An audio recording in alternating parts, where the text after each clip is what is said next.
like something he said one day somewhere, and he forgot that he said it. The way we buy a cow from the auction is a lot more thorough than the way we vet our leaders. That for a house help in your house, if today you're choosing a house, amefika form 4, atajua kufanya CBC na mtoto wangu, ni msafi. You vet your house help. When it comes to MCA, birth certificate, amezaliwa kona birth certificate, hiyo imetosha kuwa MCA. So the young people should not give up. The young people should demand the implementation of the constitution 100%. The day that happens, the national anthem will begin again belonging to this country. We shall be that country which is respected. We shall be that country where justice is our shield and defender. It will be that country where there's plenty within our borders. If we implement the constitution. I have always said I would never work under this administration. I would never work under him. But if he gave me the Ministry of Tourism, I would take it. And then I would come and challenge Kenyans and tell them I took a job under the Kasongo administration just to prove to Kenyans that we can literally get $1 trillion from tourism in this country. And it is possible and it's doable, and I know what needs to be done. So all we are trying, na siombi kazi ya Minister of Tourism.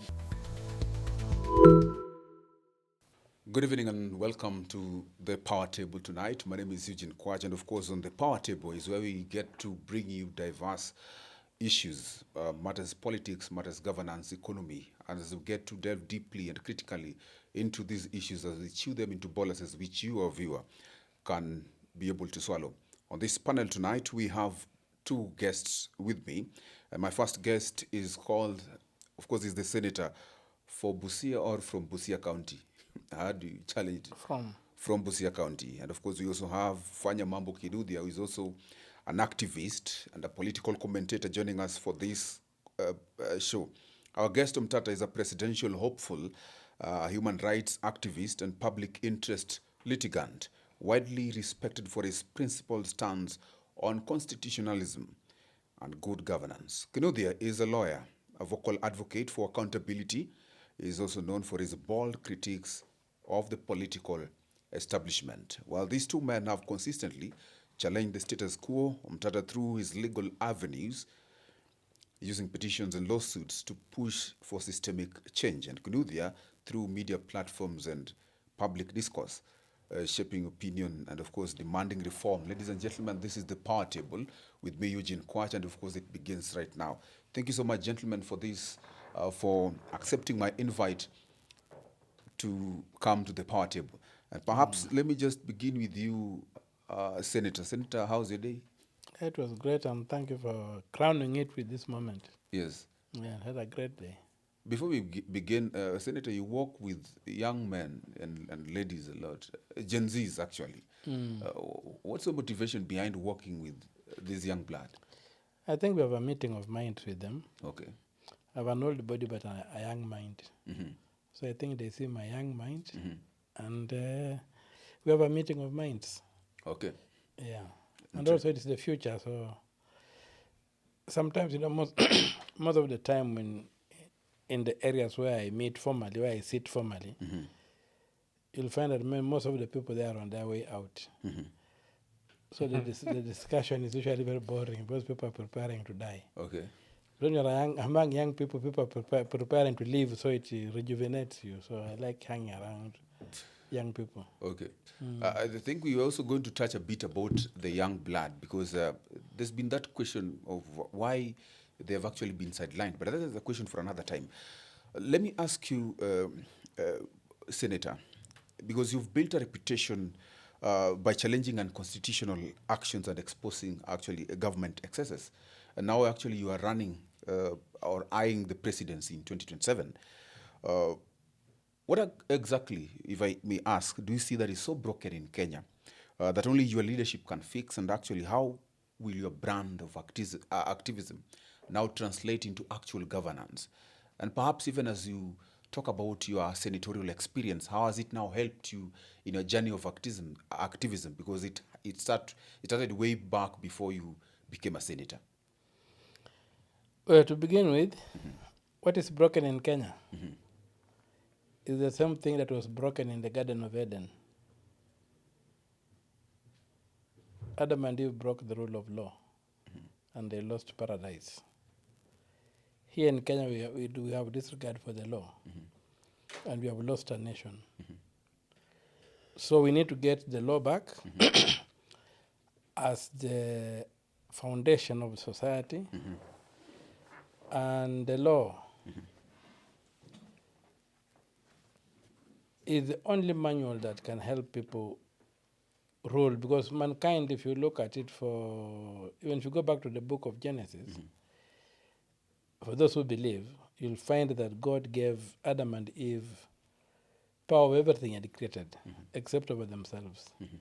Over them he placed a law. So the manual for human being is the law. So the day they broke the law, they lost paradise. Sometimes I just say, I wish they had just said no.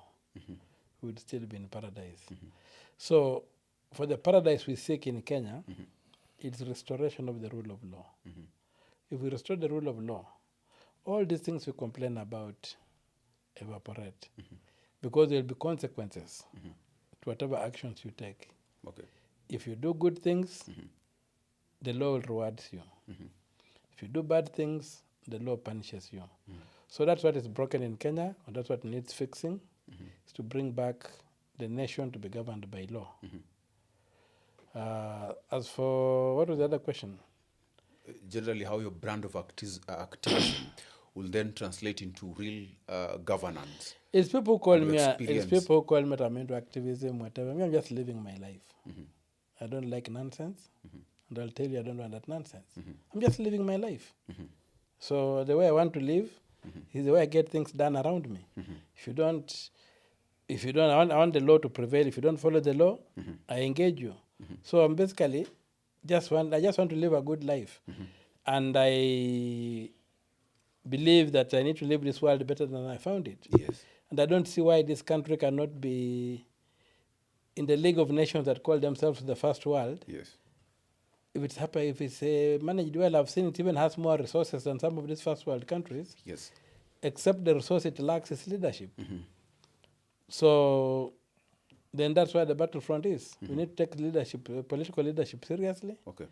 And to paraphrase Plato, those who don't take it seriously end up being ruled by people who are less than they are, or worse than they are. So political leadership for me is something that is very important. And politics as service. Politics as a critical service. The way you look at a hospital, that kind of service, is the kind of service that Parliament should be giving this country. The kind of service that State House should be giving this country. So politics as a service, not politics as a means for primitive accumulation and reckless living and what have you. So, and since politics is the way things are done, then for me politics becomes the most important thing after my faith. Okay. After my faith, the next thing is politics. Okay. That needs to be fixed, that needs to work, because that's how then all these things come about. Okay. And so I take it seriously, and I'm ready to engage. Yes. And I tell anybody who thinks that's a joke to bring it on. Okay. Yeah. Thank you so much, Senator. Let me bring in Wakili Kinuthia. You've been a voice against the political establishment's failure, and more particularly to the youth. You have actually talked about it, and maybe we'd want to get to listen what generally your view is on activism, because we have the citizens who are fighting for the right of other citizens. We also have, and we are asking whether this can really actually bring real change, or whether, because we have also seen the power of social media, what people are now doing on the social media, and whether this can really bring change, or we have a broken system actually that protects the status quo, regardless of what people do or whatever activists do. Because this is a question that people are really asking. First and foremost, thank you. I have never been an activist. I have been a teacher. My father was a teacher. My mother was a teacher. So I teach. At one time, we used to say that there's a person called the First Lady, and then there was another one called Second Lady. I think it was the wife of the Deputy President of the Republic of Kenya. And then there was the wife of a person who was holding an office that is unconstitutional, the Prime Cabinet Secretary. And before the demos, each of the first two was getting 700 million. And then the wife of the Musalia Mudavadi was getting 500 million from our taxes. So when I first spoke about it on TV, I realized Kenyans don't understand what I am saying. So one day I remember I went and said, have you ever, as a driver who ameandikwa na City Hopper, have you ever had a situation where you as a City Hopper driver, your wife is being paid by City Hopper because you are driving City Hopper?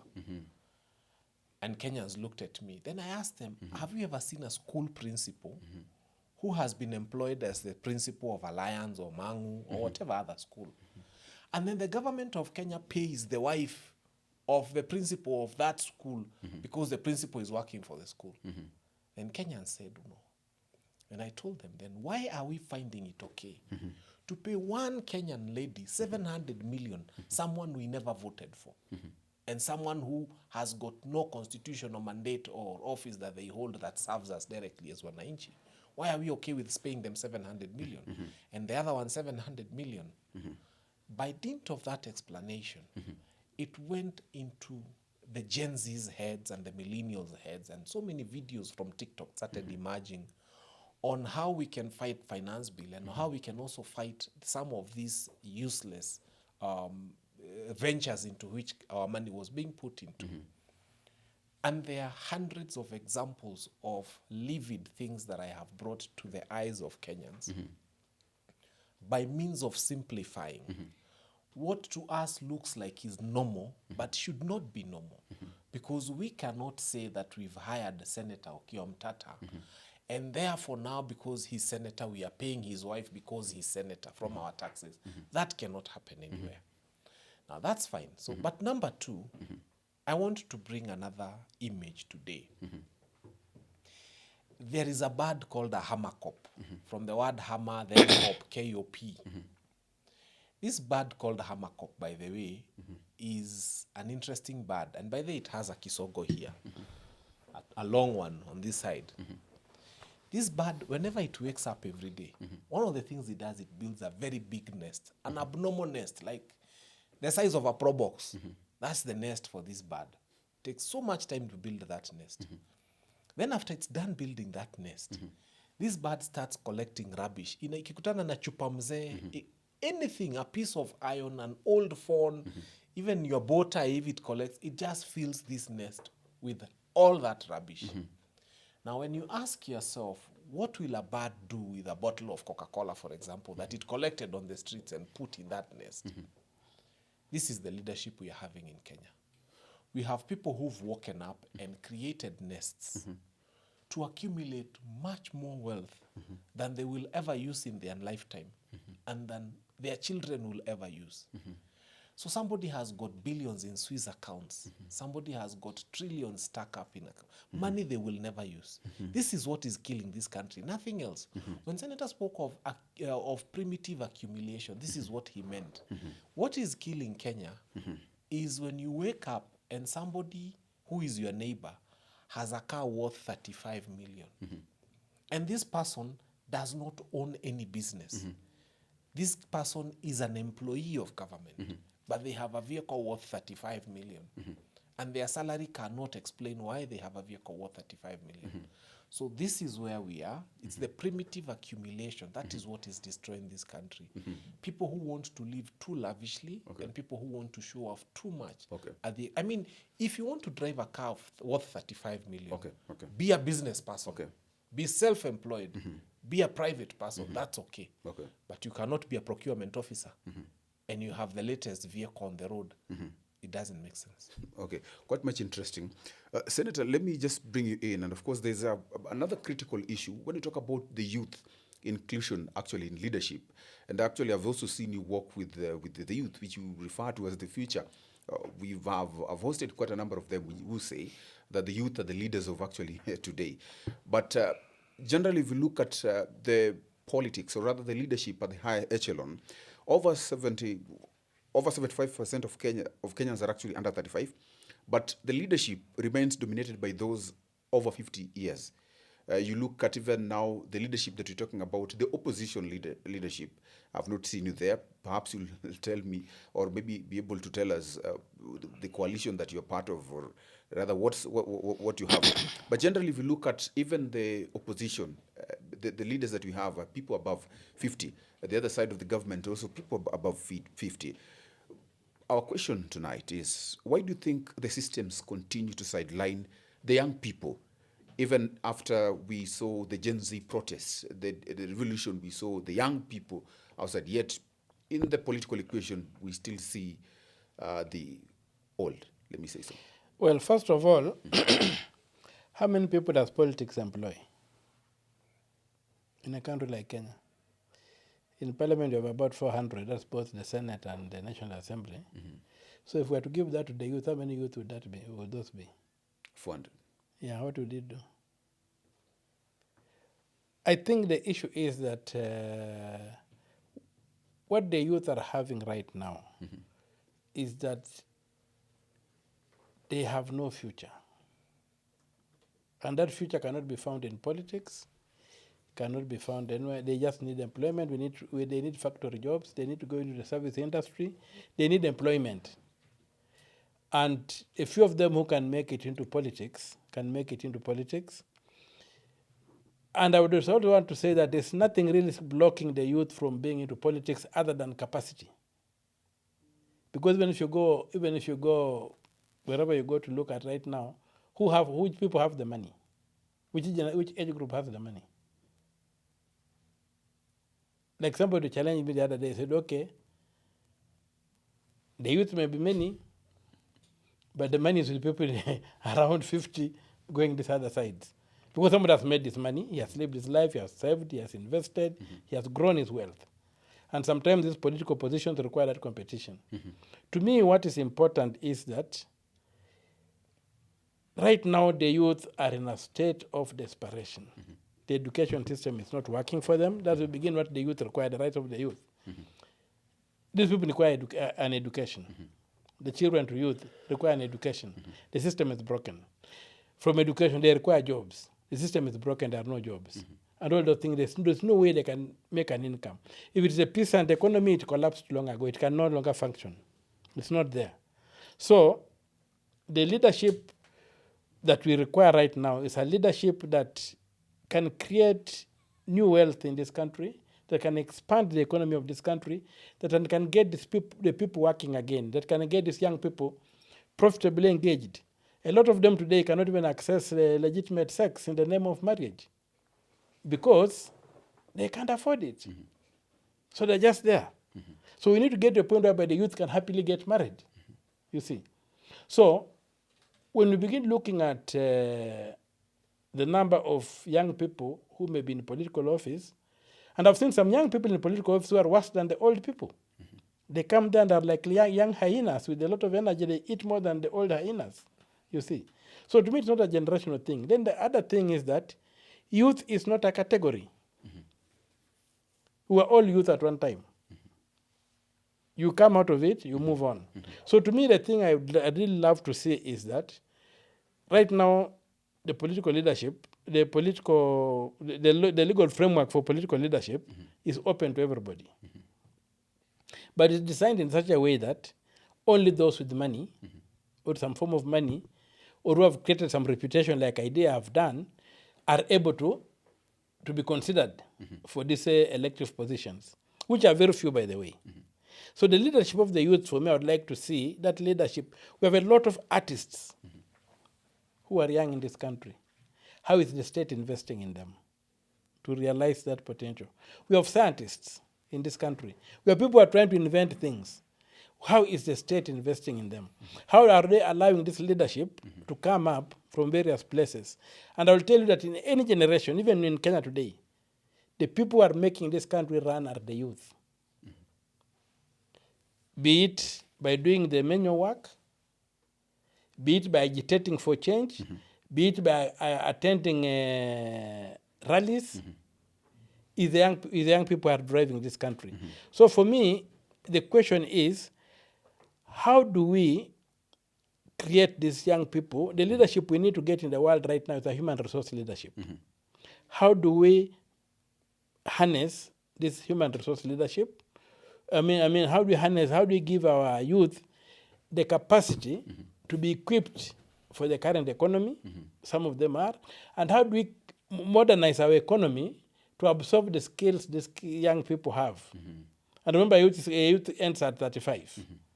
How do we harness this very productive age group to be able to function within the society, not necessarily as politicians. Those who want to be politicians can become politicians. But politicians are very few, even if you add on the MCAs. I think the elected ones, I think 1,550. So you add on that, you hardly hit the figure of 2,000 politicians in this country. So we cannot all look at politics as a way. I want to look at a village. How are the youth in that village living? Are they having the means to have a livelihood in the modern society? What tools do they require? If it's industry, what do we need to do to attract industry so that there can be jobs? If it is resources, how are we harnessing our resources to be able to convert those resources into wealth? And the youth are part of that resource. So for me, it's a bigger and more complex issue than just looking at elective or appointive positions. You'll find that some positions, take an example of medicine. Yes. You want to be a top surgeon, okay? It requires time that also, by the time you come there, you'll not be a youth. You'll have converted into a different age group. Okay. Yeah. So, but by facilitating young doctors to be able to thrive and to be able to develop, to me, it's the really challenge where it is. And political leadership is there. What is important in political leadership for me is mindset. Okay. The mindset of the person, not just the age. Because if we say that, even this youth 2 days ago, as we say, the old are the only generation that you discriminate against, and then you become. It's only category you discriminate against, but which you eventually become. So for me, I would really request that the question of political leadership be grounded on the question of the character of the leader. And the challenges of the day that the vision of the leader has. And somebody, I think, if you have got that leader, those qualities should be able to go into political leadership. And not necessarily age, the way we've had some youth saying that we need... No. That's backing up the wrong tree. That's just being dislocated. Okay. Because tomorrow you'll not be a youth yourself. Yes. Yeah. Okay. And the youth is only up to 35. And they say life begins at 40. Okay. You see. Thank you so much. Kinuthia, let me just also bring you, because you represent the youth. Perhaps your perspective on this conversation, because the youths have had a notion that we have had the old guards with the political, let me call it political bad manners. When you talk about corruption or other issues like that, what's the stance on the youth versus the old? Because that is a conversation we've had at some point. And again, also asking you, because there's a question about elections. And we have so many Kenyans, actually, especially the young people, who feel that voting and public participation are actually useless.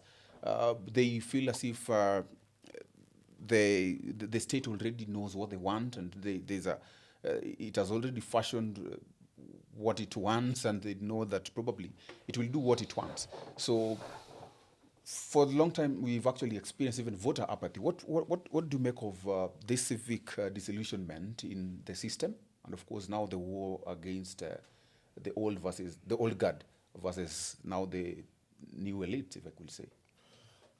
Number one, I'd like to say, in 2022, on every ballot paper, apart from, of course, the presidency, there was a young person, and there were old people.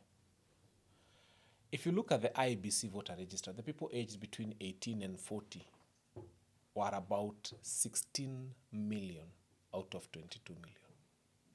The people aged between 18 and 40, 16 million out of 22 million.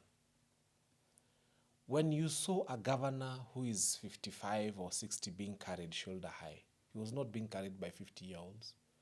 He was being carried by young people who refused to vote for one of them who was on that ballot. They didn't even make him an MCA. So sometimes I want to defend young people and talk about them. But all the skirmishes that happen politically in this country, they have the youth at the center of them. One may argue that these young people have been given money by that politician, but come on, he's one. You are 300 of you. You've gone to that rally. Secretly, what was so wrong in using common sense and walking into that ballot box and secretly voting for a young person? You can carry this big 60-year-old tycoon all over and throw stones on his behalf if he had commissioned you to throw stones, which I do not advocate for. But when you go to the ballot, use common sense. You cannot be 16 million of you on the voter register out of 22 million and end up voting for entirely old people and then start complaining and saying that old people are occupying political office. Occupying political office put there by who? When you hear an old politician saying Niko na jeshi, who is jeshi? He has young people below the age of 30 that he's misusing. And what is he misusing them to do? To beat up another young person who is trying to vie against him.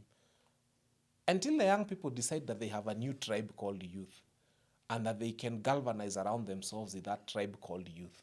And that tribe cuts along the 42 tribes and they can decide to make decisions that are centric to themselves.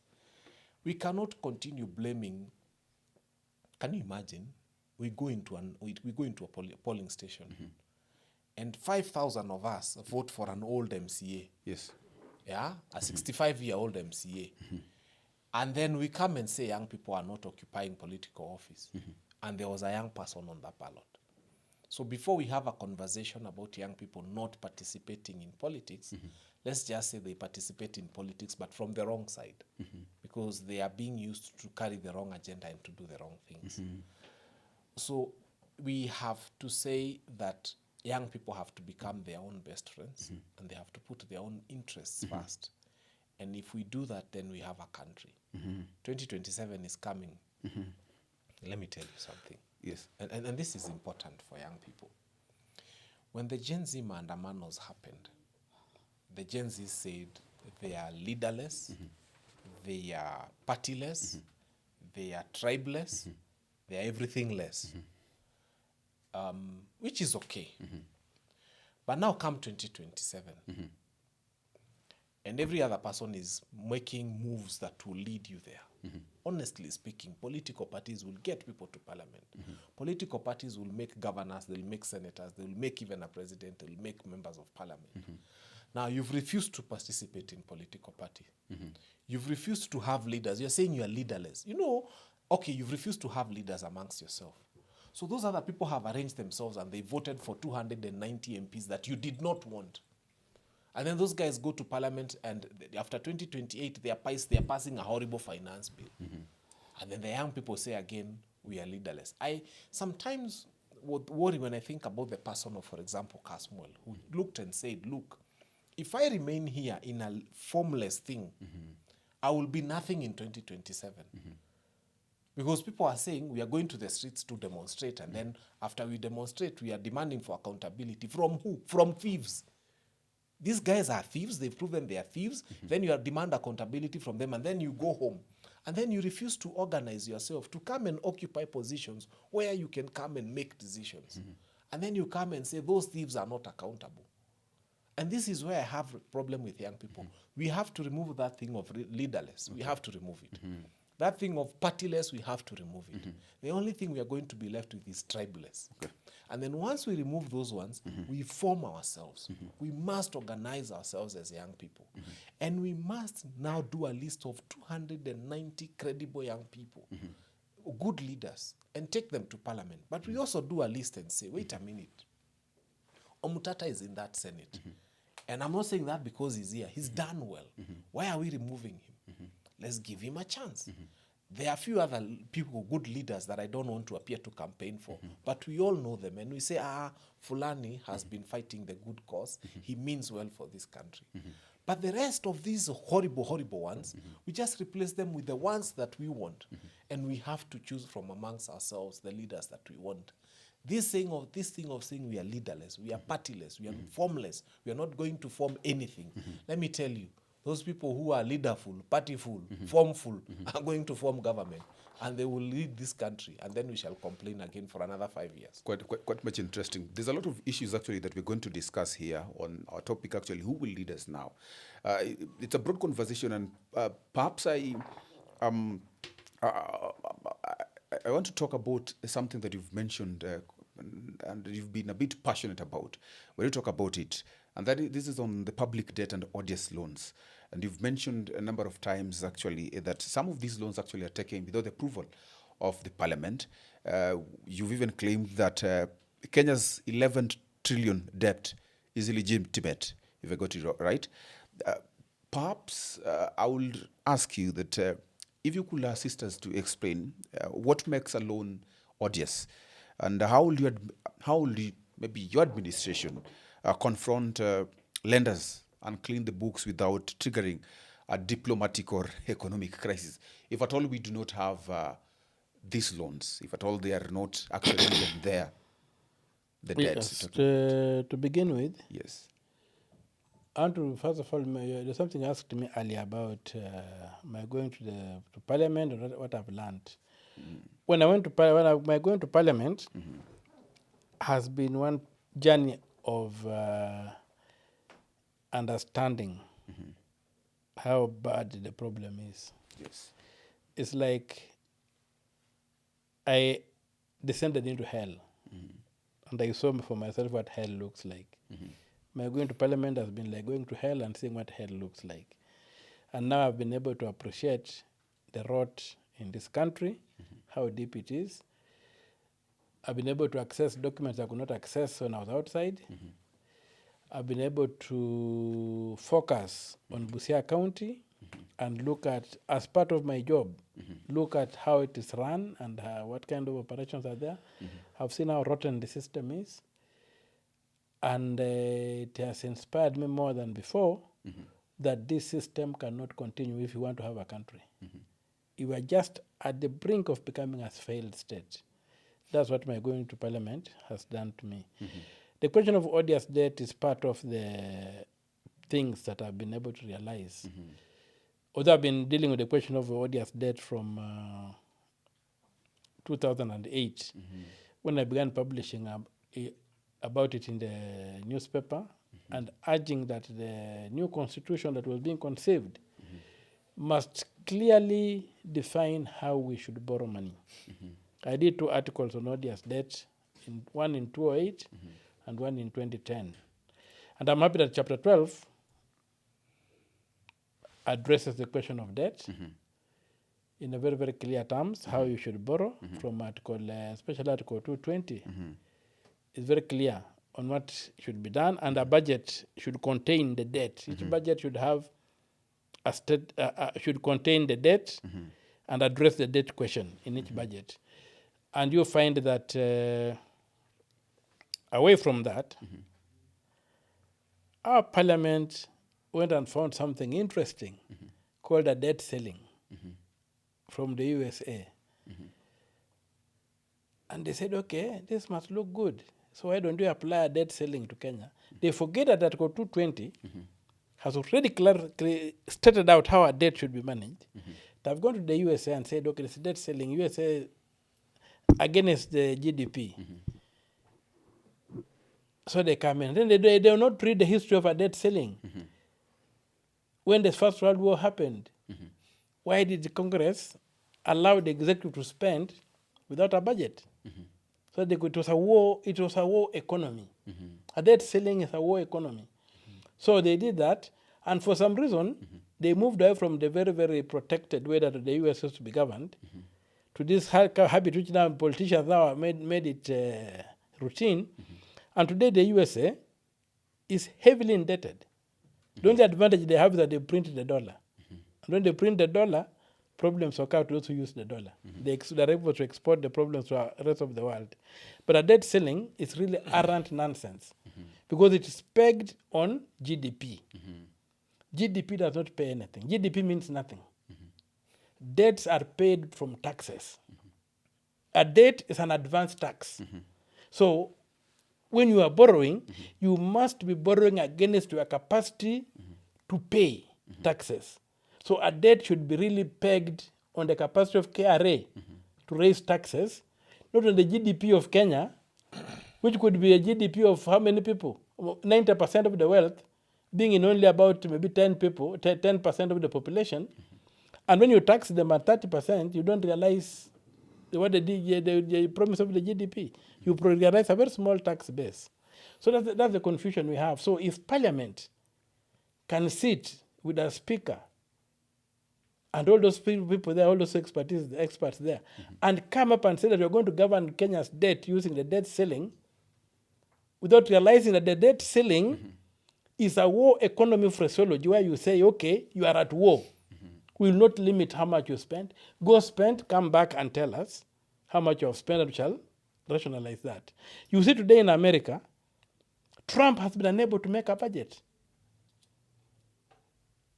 2025, because by October 2025, October this year, the US should be having a budget for 2026. Should be there. Trump has not had a budget right now. And the challenges are around the same concept of the debt ceiling. And if we continue with this debt ceiling, we're going to get to a point whereby we're going to cock up. But the advantage Americans have is that the debt is in their currency and they print that money. So they can print money and rub out their debt. So odious debt now comes in. Parliament has moved away from the constitutional framework for managing debt. They've created something artificial. They've put Kenya in a war economy footing. And so they are not now keen on scrutinizing a debt per budget. They go and the Minister of Finance says, okay, you have given us a debt ceiling of 55%, we are at 45%. So Parliament thinks they are doing their work. But anyway, so in simple terms, someone may ask your criteria that actually used to determine that a debt is actually odious. Now, what we have used to determine a debt is odious is, first of all, there's an international doctrine of odious debt, of how do they define an odious debt. A debt must be borrowed with the consent of the people, that's the law, under the law, and it must be used to benefit the people. So we have got a legal framework that I've told you there in Article 220, how to borrow a debt through the budget process. Now, when you go to our budget, you'll find our debts which are in the budget. Okay? And these debts, and we have got what we call a program-based budgeting. So this debt, we know that we shall borrow this money from point B to do points A, B, C, D. So it's all in the budget. And Parliament approves that. So so Parliament passes a balanced budget with whatever borrowing deficits covered by debt. Now, when the executive comes to borrow other stuff outside the debt system, what are they financing? Because the budget for the executive gave is here. It has all the debts in it. So when the government now goes and borrows other things, like domestic borrowing, it's never in our budget. They go on the domestic market and begin saying they are giving treasury bonds. They are giving infrastructure bonds. Which infrastructure is this you are doing a bond for when all the infrastructure issues have been covered in the budget? So the law requires that any borrowing should not go to recurrent expenditure. If you are going to consume, you don't need to borrow.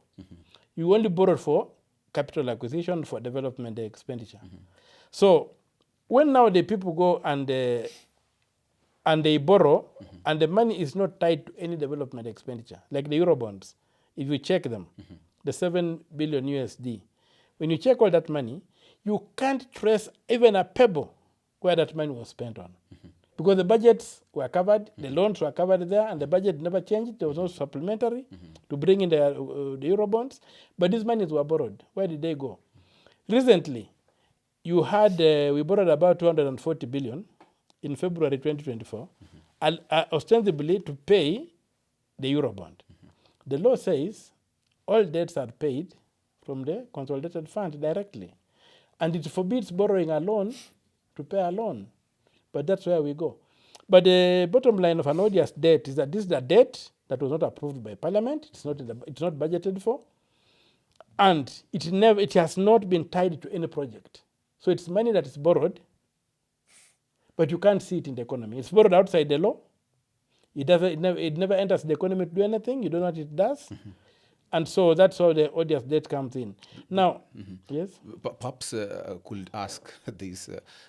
Do we have like constitutional or legal channels that actually could help us now to repudiate such debt that have been now considered as odious? Yes, there have been many countries that have repudiated debt, including recently in Mozambique, whereby there was the tuna scandal, where this shipbuilding company bribed some ministers to get Mozambique to guarantee debts.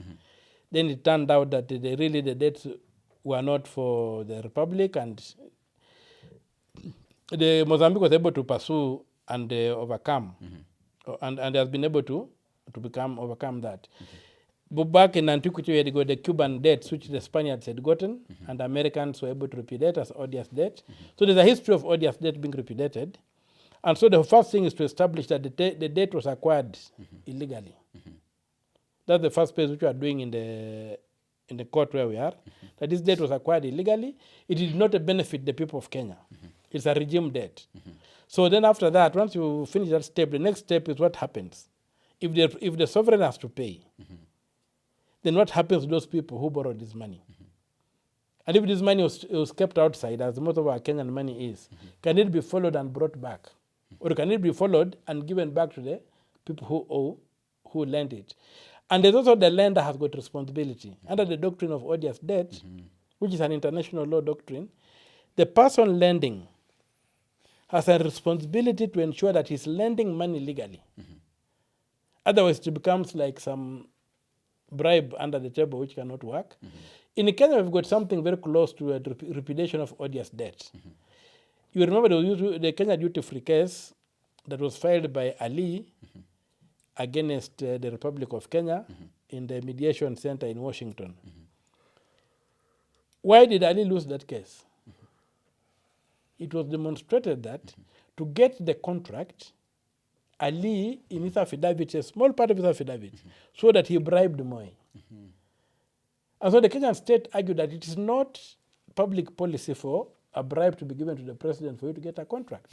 So that admission that there was a bribe, that there was something illegal or illegitimate that had tainted the transaction, made Ali lose the case, and Kenya did not pay him even a cent over the duty-free saga. So with those kind of precedents, you are able to, it's not a walk in the park, but it's possible. And also a government is a sovereign. Okay. And a government can freeze payment of certain debts until you get people around the table to interrogate these debts and agree on where does the responsibility lie. So that can be done. Okay, let me just bring you in, Wakili, because we've also had these conversations about Bretton Woods institutions consistently lending Kenyans, the government, of course, without actually following up how this money was used. And of course, it has been consistent. Now, when you talk about repudiating actually debts, should some part of our debts now be considered as void? Perhaps I think that we could be having some diplomatic repercussions. Maybe you could talk about what do you think the repercussions could be, and perhaps the intention of why those who lend us, maybe like the Bretton Woods, do not actually follow up and do due diligence before actually even giving debt. If I may just ask you this. Before our head of state went to Rome to get stranded on the streets, he had come from China. Now, what was he doing in China? You go to China to borrow 16 billion. And then you send your deputy president to Uganda. Because in our president's thinking, China is more important than Uganda, but he's wrong. Uganda is Kenya's biggest trading partner. Uganda does not give us money. They don't lend. They trade with us. We earn more from trading with Uganda than we shall ever earn from trading with China. In fact, China benefits more from us than we benefit from them. So if I was head of state, I would send my deputy to China and go to Uganda, because Uganda is our biggest trading partner. He's at Busia. That's our neighbor. He can tell you how much money changes hands. We even marry from them, they marry from us. Uganda really means more to us than 50 China. Tell them that you are also from Busia. Yes, I hear I'm from Busia now. So His father sold me some land in Busia. Mimi ni Mkikuyu bwana. But it's true. It's true. We have a relationship that I didn't know existed. Actually, he met my dad before I even met him. And yes, he did buy some land from my dad that was in Busia. And so we have a very healthy friendship that comes a long way. I'm inheriting you as a friend from my late dad, that was which is a unknown to good us, thing. but yeah, thank you for that. So now, what I am trying to tell you Yes. is when he came back with 16 billion. So, and then I asked Kenyans, so you steal 104 billion into this shoe system that doesn't make sense to anybody, even a small kid, and then you go and borrow 16 billion. The allocation for State House was supposed to have been 8.5 billion. Then Parliament had to add another 5 billion. In total, that State House has been allocated about 27 billion, including the renovations. You know, they went there and discovered, Uhuru must have been sitting on plastic chairs. So they just had to do a renovation and bring new furniture into State House. That State House, you allocate 27 billion to something called State House, which is like, when you divide, is about 2 billion shillings per month.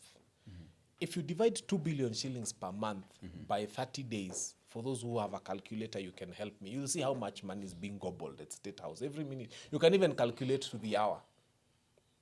So when we speak of debt, let us have common sense. One of the reasons why we borrowed money was because we wanted to build Nithi Bridge. Wait a minute. We have 8.5 billion to give to a loss-making institution called State House. By the way, when I heard that they are rationalizing parastatus, sorry for deviating, I was feeling that if there's one parastatal that needs to be wound up, if there's one institution that Kenya doesn't need, a loss-making institution, that loss-making institution is State House. Because it's one place we spend and get zero benefit from. It's one place, when you think about, it's a pit where Kenyans pour in money that never comes out. So when we went to borrow money to come and build the Nithi Bridge, 5 billion, I said about 50% of our debt is local. That's what we've borrowed from local banks and from T-bills and bonds.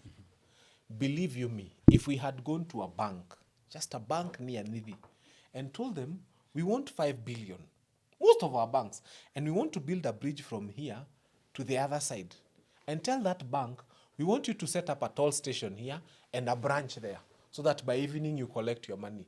And in 5 years, I'm telling you, banks would have scrambled for that opportunity to build Nithi Bridge so we can borrow. If we really must borrow, I can tell you, Equity, this family bank, most of our banks, you just need to tell them, look, it is so simple. Gari inaingia hapa, ikitokea pale, inalipa so. And you have a branch there. Many banks would have taken the offer. So it was not necessary to take a flight to China.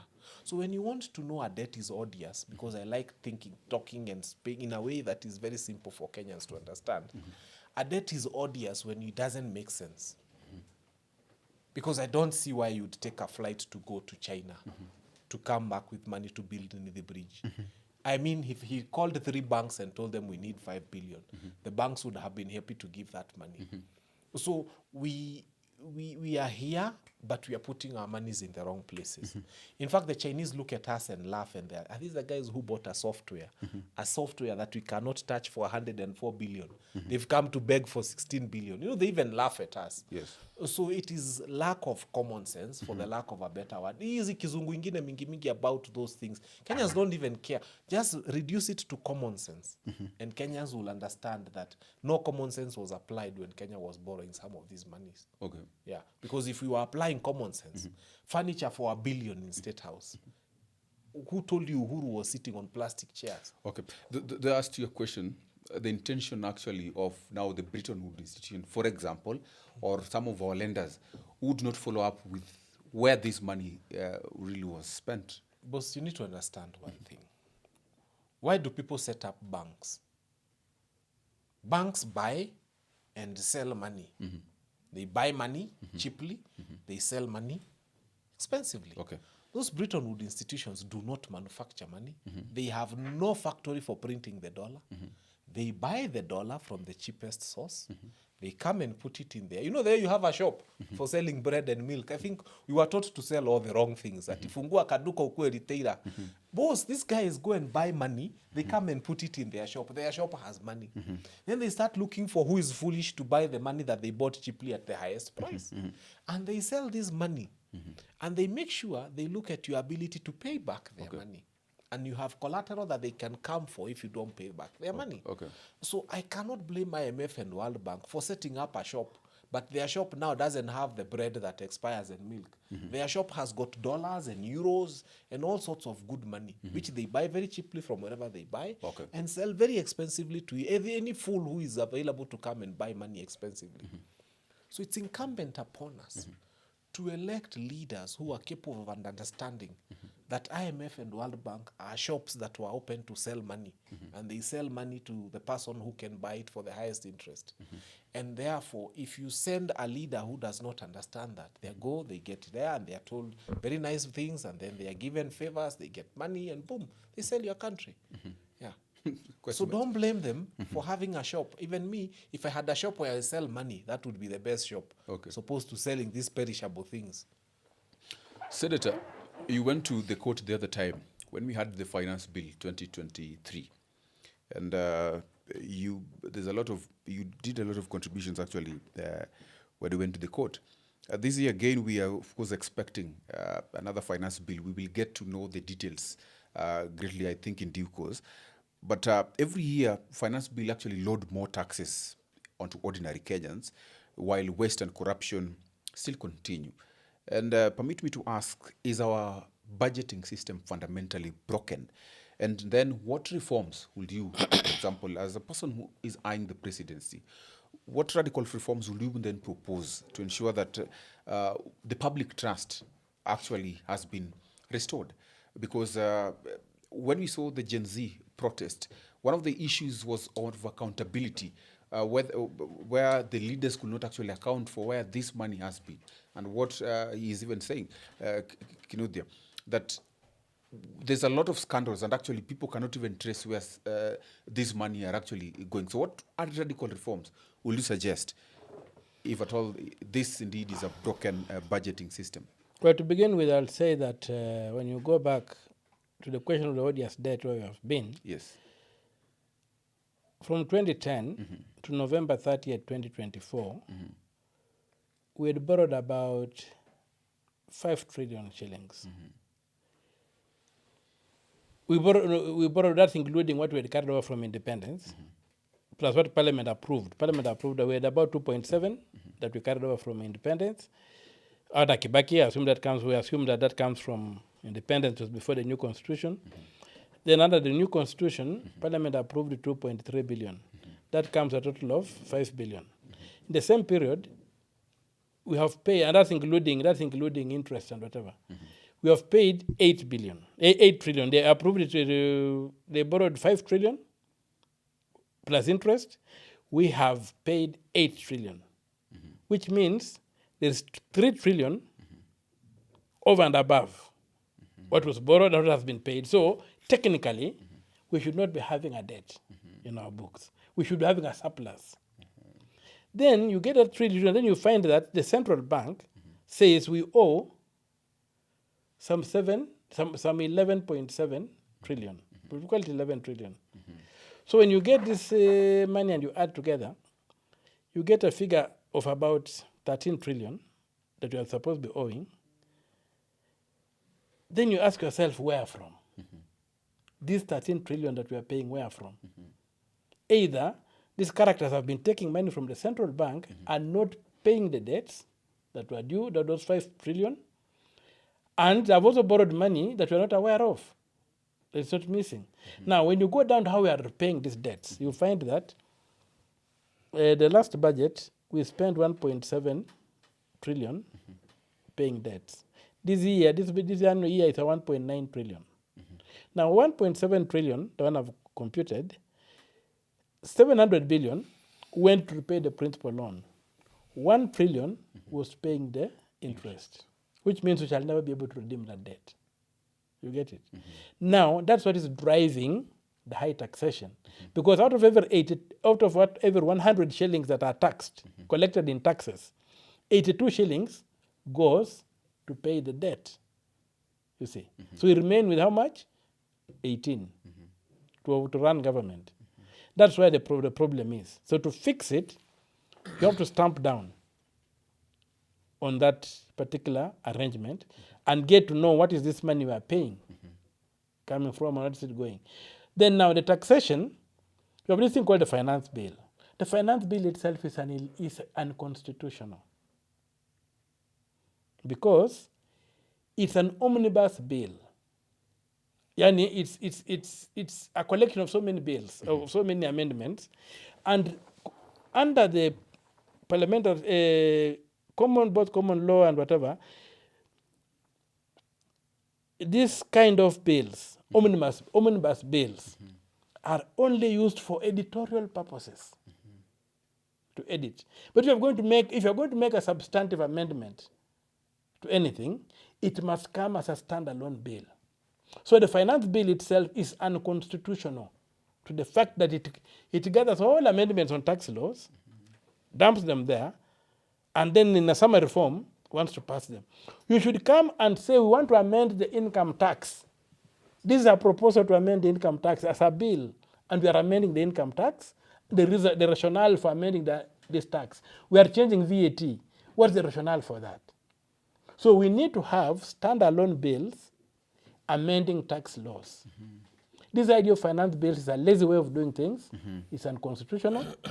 And I don't know, the courts have struck out omnibus bills in this country except for the finance bill for being unconstitutional. Okay. Now, other than that, my fight with the finance bill began in 2018. My first case against the finance bill was 2018. Because I don't know if you remember, there were days when around budget time, goods would disappear. People would hoard goods waiting for the minister to read the budget. What did the minister read? He also always read the finance bill. But the thing was that there was an act that said you presume that what the minister has read has got the endorsement of parliament, so it becomes law automatically. So the finance bill became law the day it was read. Okay. That's why people could hide goods. And then once it has been read, they bring them back with the new prices. Okay.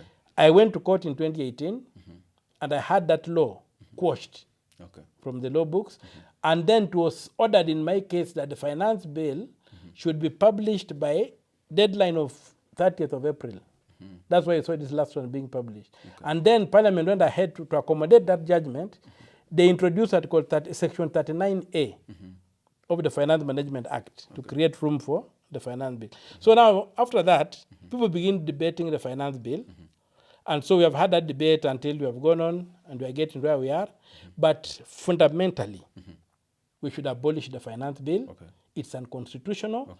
And go back to the system whereby the taxation is predictable. And if there's any change to a tax, let it be debated extensively. And then the change can be taken in to even attract more investors. Because this finance bill is an ambush. It ambushes people, taxes are done and it's rushed, and there are so many taxes that are put together, you can hardly put your hand around anything that they're trying to do. And then they end up where they end up. So if I was to become president, which I'm going to become, the finance bill will be a thing of the past. We'll go back and do the difficult work of saying, we want to deal with the taxes, let us go to each tax. The Principal Act, and interrogate it extensively and say, okay, we want to amend this, we want to amend this, we want to amend the other. So I will do away with the finance bill and run this country in a sober way, which is by having taxes being more predictable, being more stable, and being more affordable and rational. Number two, just crack. Can you imagine if somebody had blocked the theft of the 13 trillion? Where would this country be? Or if that 13 trillion was borrowed and was really invested in this country, where would we be? Okay. You see? Yes. So those are the kind of things we are dealing with. Okay. And the key to doing that is first of all destroying the imperial presidency by starving it of money. You know, in our constitution, the treasury is supposed to be a standalone institution. And you can go and look at Article 225, Clause 1 of the Constitution. It's very clear. But when these fellows were doing the Finance Act, they decided to defeat the Constitution by declaring that the Treasury is the Minister for Finance. Okay. Go and read Section 11 of the Public Finance Management Act. Yes. Is the Minister for Finance Yes. and the PS for Finance. Okay. So who appoints these people? The President. Therefore, who is the Treasury?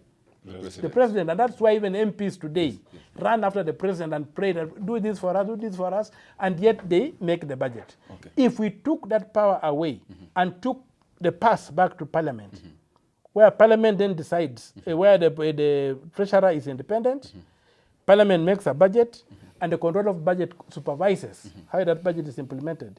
I'm telling you, we shall have drained the swamp in this country. Wow. And the politics will sober up. Okay. So that's what I'll do as point one.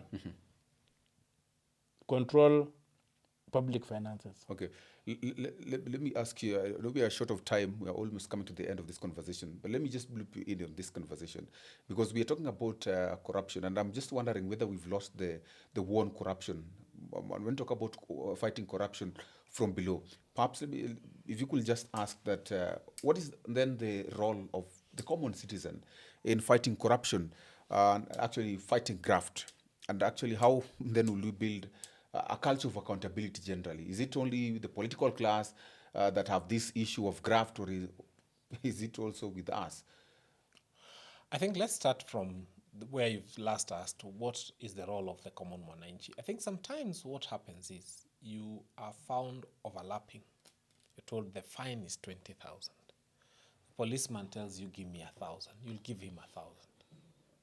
If we had made the Traffic Act, for example, in such a way that you're overlapping and the fine is reasonable, 3,000 shillings, there's a very high likelihood someone will tell you, nipeleke Kilimani, I want to pay and I want to get a receipt.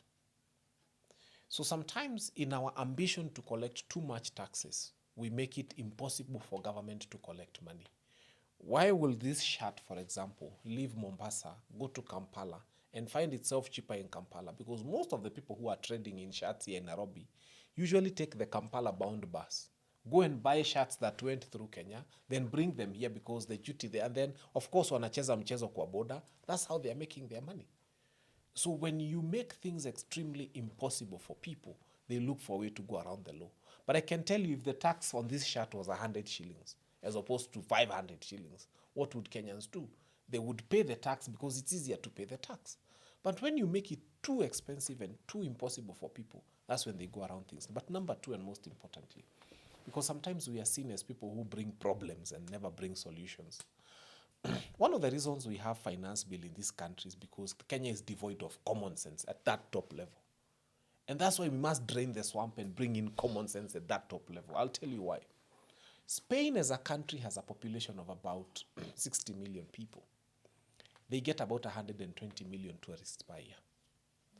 You move to France, which has a population of about 70, 80 million people, and they get about 65 million tourists a year, bringing in a lot of money into that country. Kenya has a population of about 53 million people. We get 2.5 million tourists here.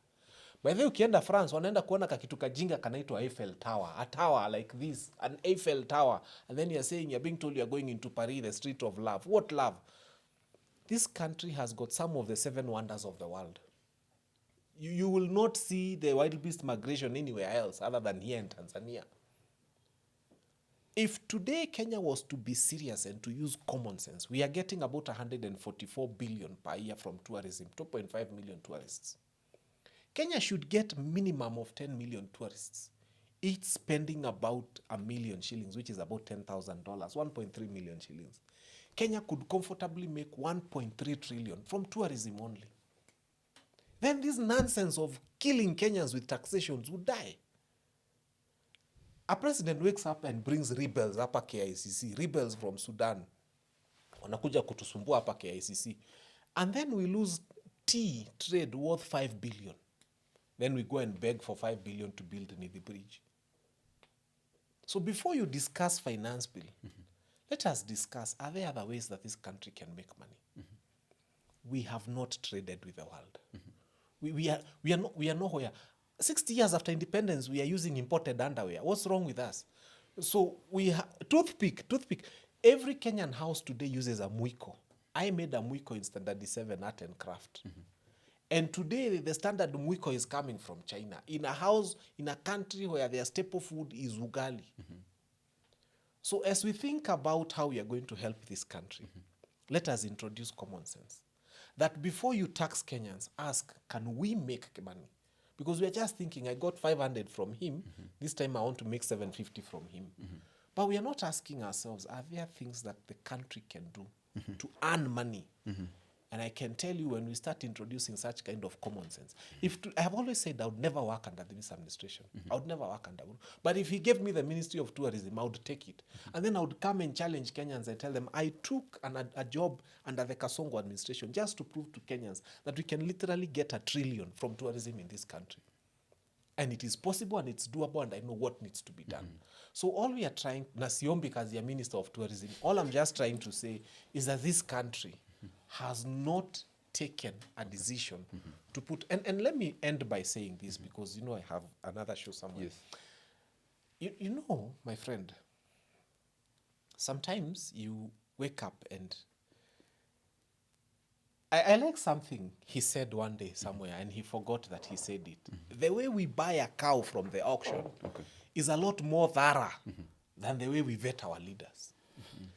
That for a house help in your house, if today you are choosing a house, amefika form 4, atajua kufanya CBC na mtoto wangu, ni msafi. You vet your house help. When it comes to MCA, birth certificate, amezaliwa, kona birth certificate, hiyo imetosha kuwa MCA. And mind you, this guy is going into Nairobi City County to discuss 49 billion. Okay. That is our money. But because MCA ama MP birth certificate is enough, but house help akuwa amefika form 4. Staki house help haezi fanya homework ya CBC na mtoto wangu. So we don't vet leadership, and we don't think leadership is important. And then we complain, because let me tell you, a guy who has never been to class 7, anafika MCA Nairobi City County, anaona 9, alafu anaona 0 mingi kama 9 zimeifuata, anauliza, why should all these zeros follow this number? This is the first time he's seeing 1 billion. This guy has never literally seen 100,000 written on a paper because he never went to class 3. Now he's supposed to have, na governor akitoa 0 anamwambia hata ukitoa 0 inapunguza shida yangu ya kusoma hizi zeros. He doesn't understand that that's now a whole 100 million gone. So we have to be serious about how we go into elections. That's why I'm saying, you young people, 2027, hii jinga ya kusema formless, leaderless, rather tutapigana. Tutapigana na nyinyi Gen Z. I'm a millennial, I love you, lakini tutapigana. 2027 lazima tuseme no. MCA, mnatuletea nani? Tunataka mtu akona common sense. Na tunachagua fulani na akona integrity. MP the same. You cannot be so serious about how you buy a goat from the auction, but you're not serious about how you vote for a leader. I end there.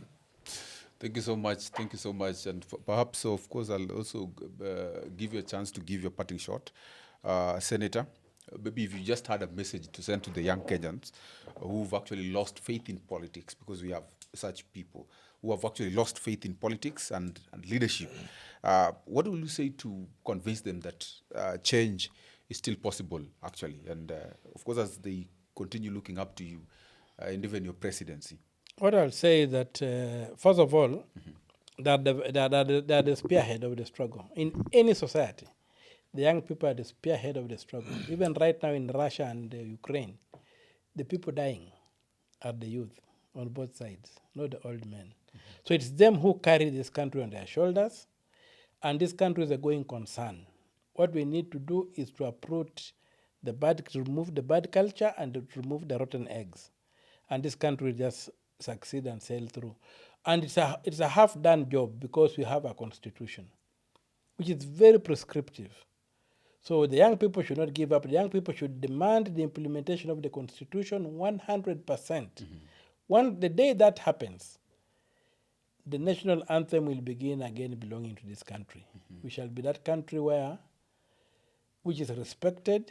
We shall be that country where justice is our shield and defender. It will be that country where there's plenty within our borders, if we implement the constitution. And these young people have the energy and the strength and the leadership we want, the leadership towards implementing that constitution, to be able to unleash the potential that this country has. If that is done, we are out of the hole and we shall begin crawling forward. We don't do that, we are not going to get out of that hole. And the country is going to become trapped in debt. And that's why the IMF and whatever are giving out debt without whatever, because they want to trap us in a debt trap so that they can continue milking us. They will watufunge nyororo na nini, and then they begin milking us and we are done.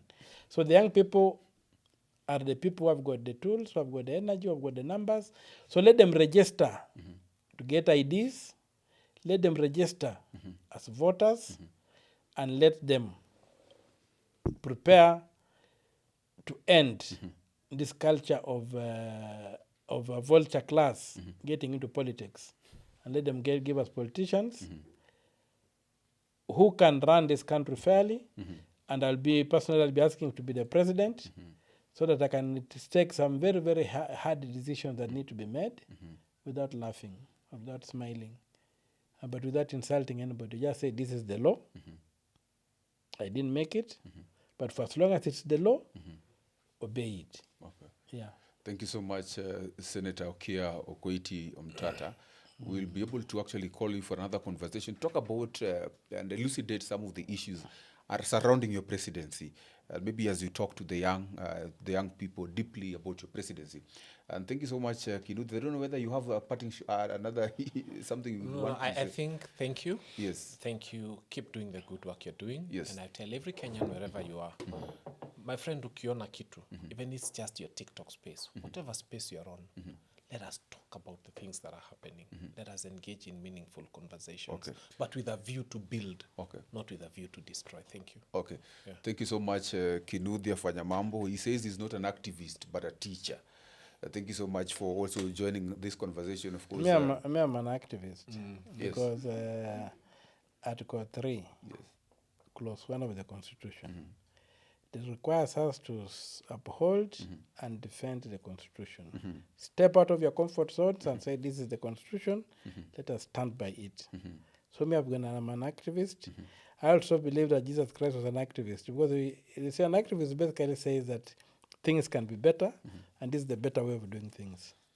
Perhaps Fanya Mambo will then, through your He is an activist. He has not understood it. I think he has been scared on social media where they have defined an activist in negative terms. What I would say is an activist in Kenya has been defined as this guy who complains about virtually everything and then does nothing about it. And then when it is fixed, they complain about it. Yes. I think I don't fit that bill. One of the things I do the most is to show Kenyans something that appeared like it was normal, but in real sense it's exploitation. It's just a way of just trying to open the eyes of Kenyans so that we can all jointly see, but also whip them into action.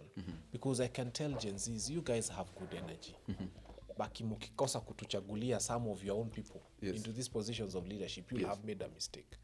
Can't be here carrying 77-year-old politicians on your shoulders and then saying that the old people are occupying positions of leadership. It has to be you identifying one of you, but not carelessly, by the way.